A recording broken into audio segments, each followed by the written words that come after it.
A man is dead after Irondale fire officials tell us that that person drowned in the Cahaba River this evening. WVTM 13's Aaron Llewellyn was there at the scene as crews searched for the man who went missing. So Aaron, tell us what you've learned.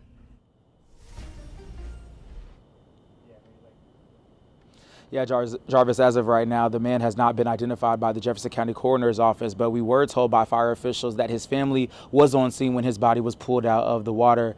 We're also told that the people who were nearby in the area and his family said that he slipped into the water, and that is how he ended up drowning.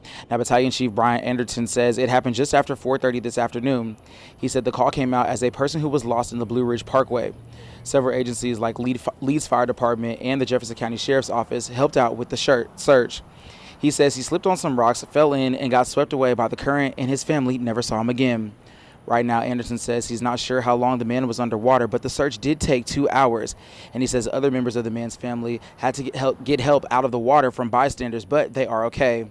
And it's tragedies like this, which is why Anderson says he wants to make sure people are safe this summer.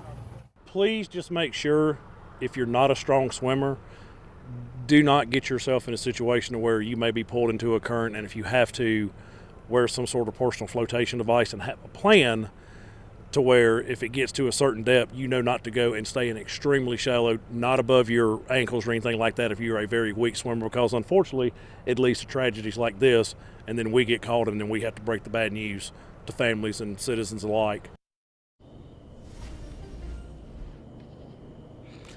Now, Anderson tells us that the coroner's office is still investigating to figure out what led up to the man drowning. Live here in Birmingham, Aaron Llewellyn, WBTM 13.